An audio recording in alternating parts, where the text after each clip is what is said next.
So, Matt, it's all going on, isn't it? This is the interesting thing, is that I remember before Biden stepped down, there was a kind of, single transferable conversation that everyone who was interested in politics around the world was having, which was, well, it obviously can't be Kamala, so who should it be? Yeah, right. We didn't even, people didn't even give her a chance. Yeah. And then Biden's kind of gift to the world was to, as part of his stepping down announcement, to endorse her. And suddenly, in a month, they've gone from being in absolute abyss of expectation to, at minimum, being competitive and, crucially, having a lot of momentum. Yeah. Trump also totally on the back foot, saying things like, I'm better looking than her. Just crazy. So, and then again, and also for months, we've been talking about Chicago, which is the location of the convention, and I talked to Democrats before when I was over there earlier this year, and they were super superstitious about this memories of 1968, which was a terrible year.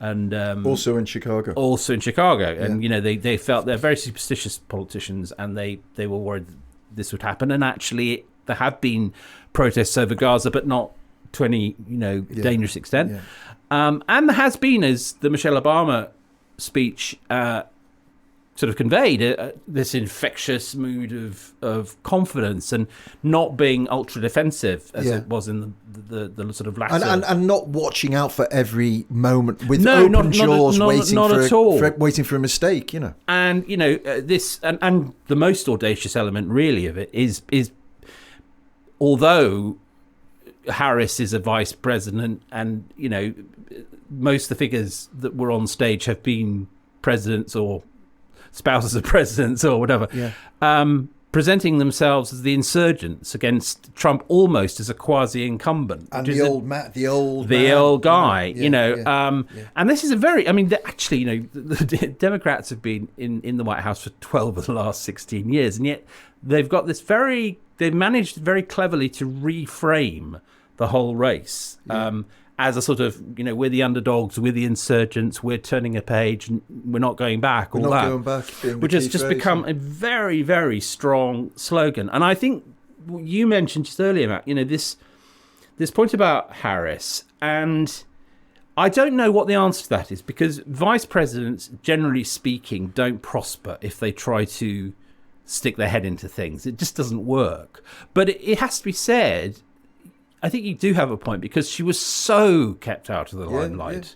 Yeah. Almost like they were embarrassed of her. Yeah, and that all the spin was that she just wasn't up to the job. Yeah. And, she was there, as it were, rather condescending idea that she was there as a representative of black people and women. And, actually what has emerged is that, she's a very, very talented and gifted politician. And the only qualification I put on the he should have brought her out sooner theory is that it may be that very quietly, but rather brilliantly, she's been using her time as vice president to work out how to be a president. Right. Well, the bizarre thing is, it's only 3 months ago, less, that a Republican attack line, a Trump attack line, was that if you vote for Biden, you're only a heartbeat away from Harris. Yes. And they're not saying that now.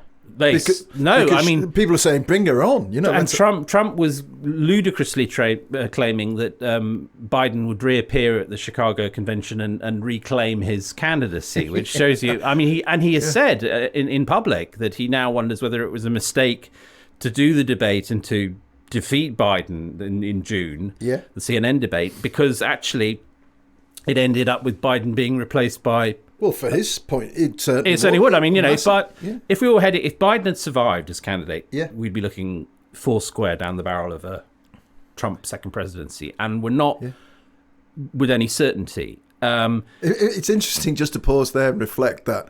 I'm not saying that Trump is this smart, but what we at the time perceived as Trump being relatively dignified and statesmanlike for him during that debate. Maybe there was a bit of panic there where inside his head he was going, oh shit, this guy's killing himself live on TV. This is not what I meant at all. Let's prop him up a bit. I agree. I mean, I think he was very puzzled by what was going on in front of him. Actually, he wanted to beat Biden, but not for Biden to collapse into a million pieces in front of him. I think there's there have been so many things worth sort of noting in this week. I mean, one is that Tim Walz is a very astute pick as vice presidential nominee, because he presents this kind of amiable masculinity. They got all those former players from his high school football team, the Scarlets, and now Coach Walz, Coach Walz, and what that does, the amiable masculinity thing, it's clever because he's a hunter, he's a veteran, but he also believes in gun control. Yeah. So it helps to close down the sort of snarling version of masculinity that Trump and JD Vance represent, which is actually also a bit cranky, and involves weird approaches to women and fertility and patriarchal control and so on. And I think that was one thing I would say about Walz is that he's got terrible taste in shoes. Oh yeah, he wore this dark suit with very light tan leather shoes. I think that's ghastly. I think that's part of the point, though, isn't it? Is that he's there is no. There's something nicely bumbling about him, totally bumbling, and Barack Obama made a very funny joke about his flannel shirts. They've seen a lot of action, and Walz's wife was nodding in the audience.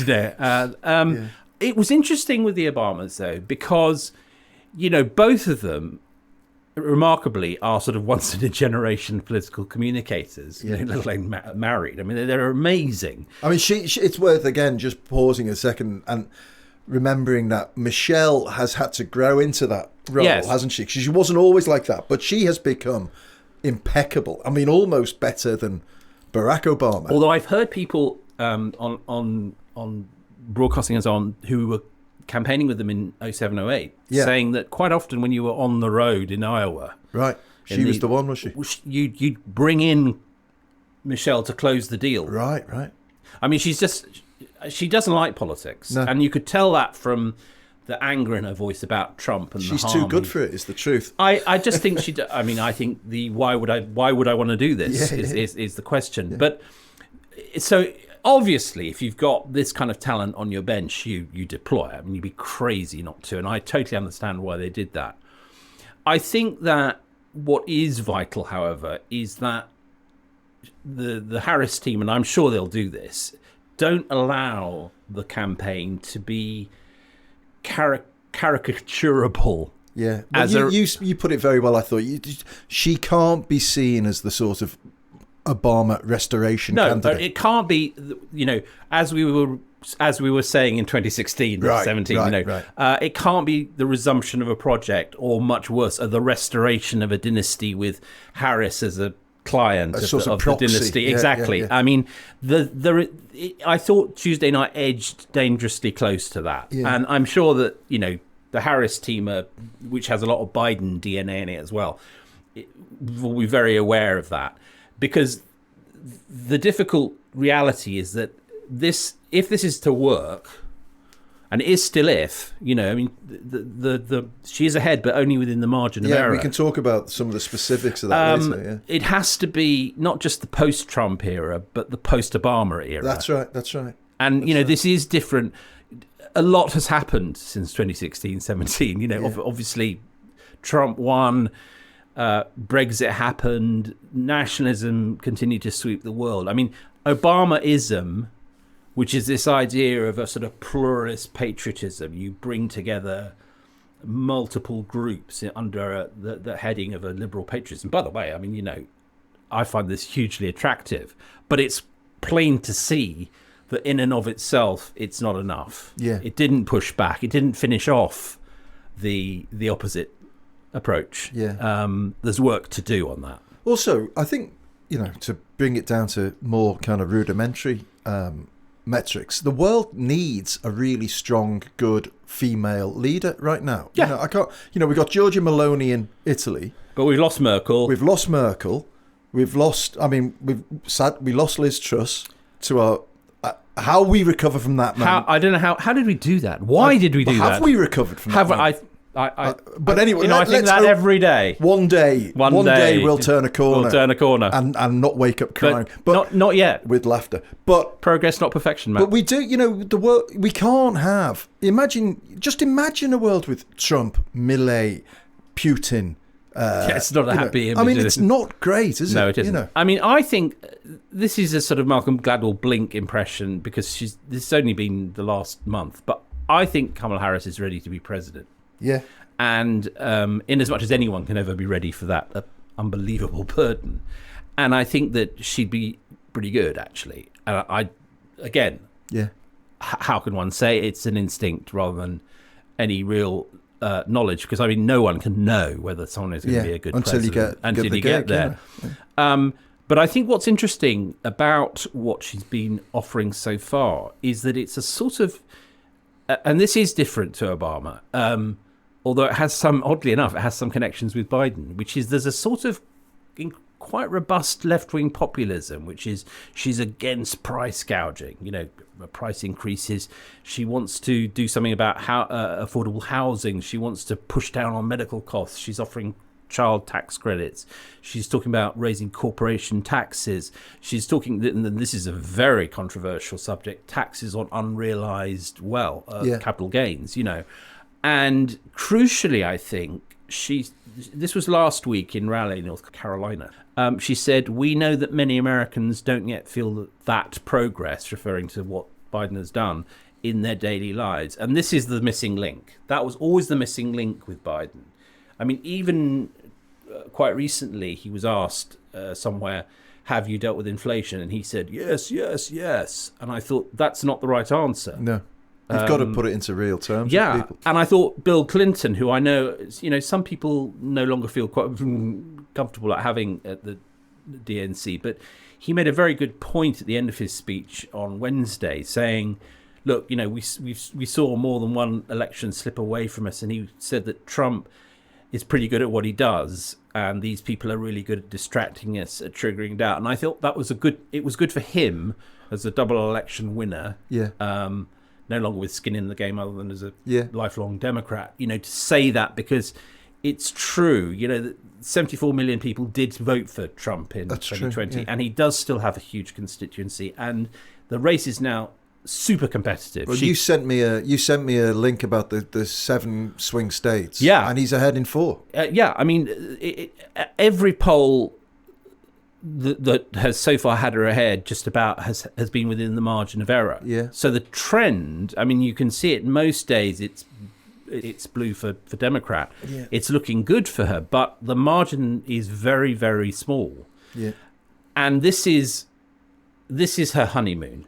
I mean, she's getting huge TV audiences. 20 million people tuned in one night, and that may exceed it on the Thursday night. Who knows? But I mean, one of the variables in all of this is Trump has been more rattled than I've ever seen him by this. More rattled than by any of the court cases or anything. Certainly more rattled than by January the 6th. Yeah.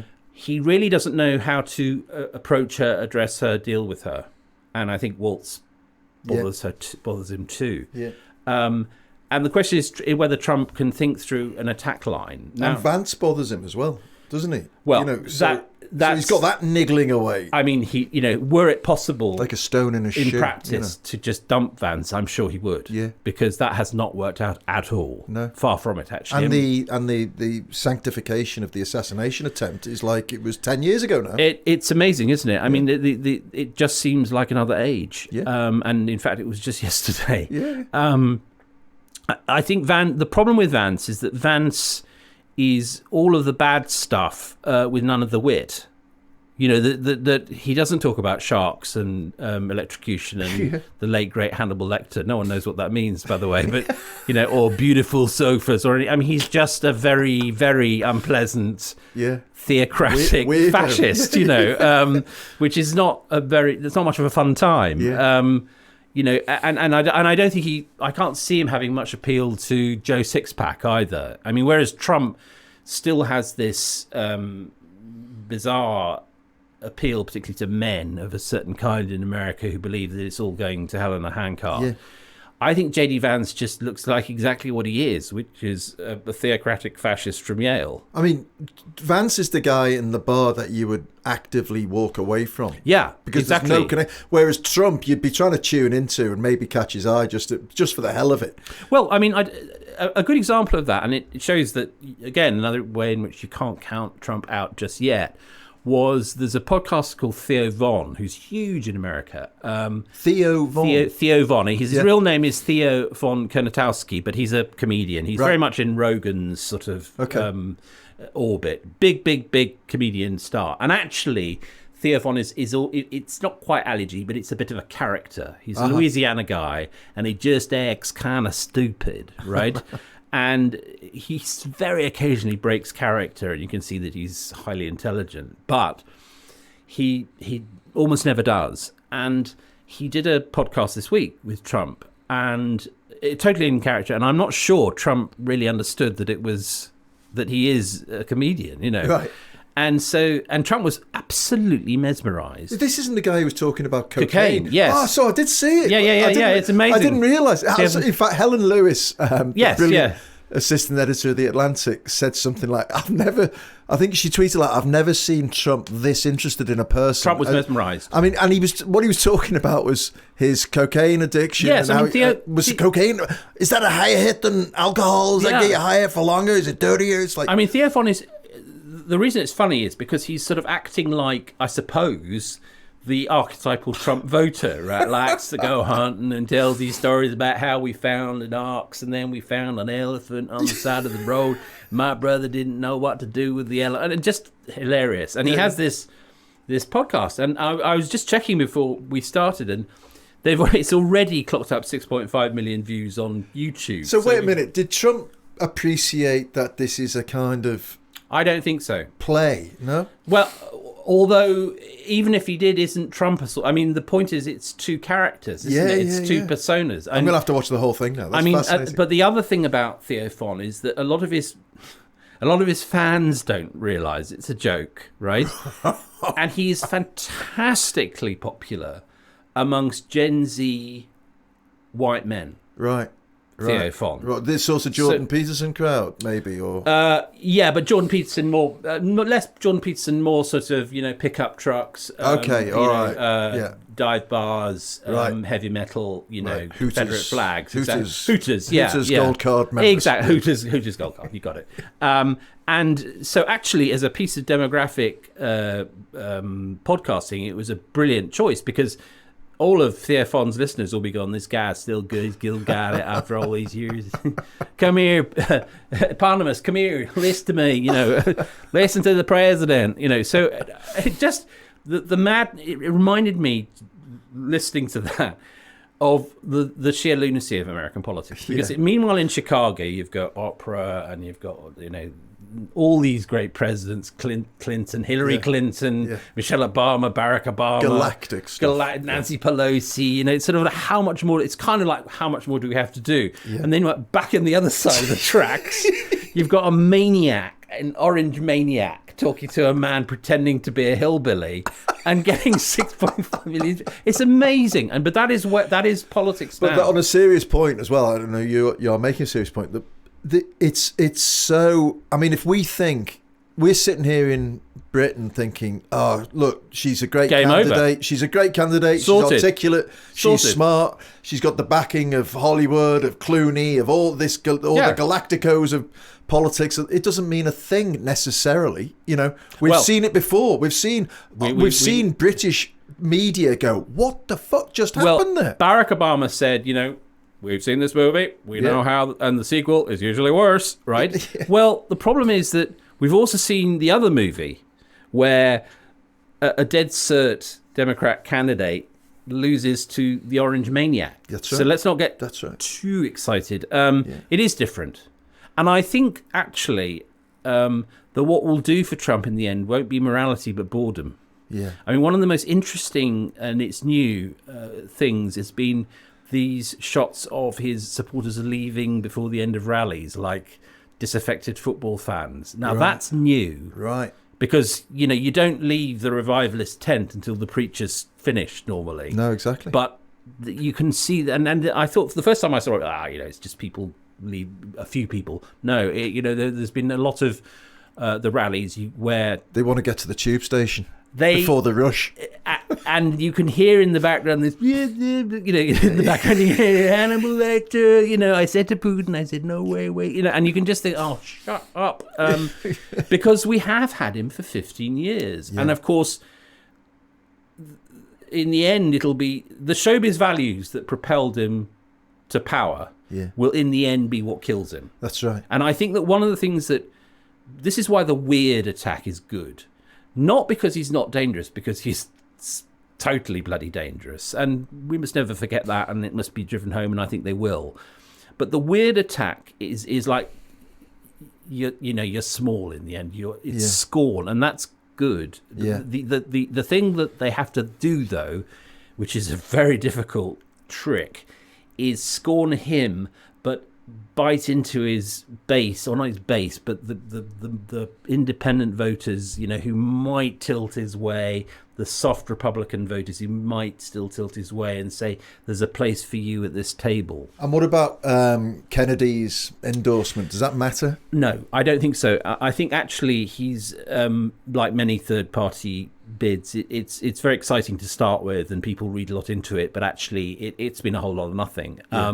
And I suspect that it won't go, his votes, he's not even as big a deal as Perot was in 92. I think that his votes will probably just disperse either to not voting at all, and I think there probably is a lot of them, because I mean, it was interesting that Rogan, again, to mention him, was very tempted by Kennedy, and then was asked whether he'd back Trump, and he said under no circumstances. And I think there might be quite a lot of people like that. So none of the above people. Yeah.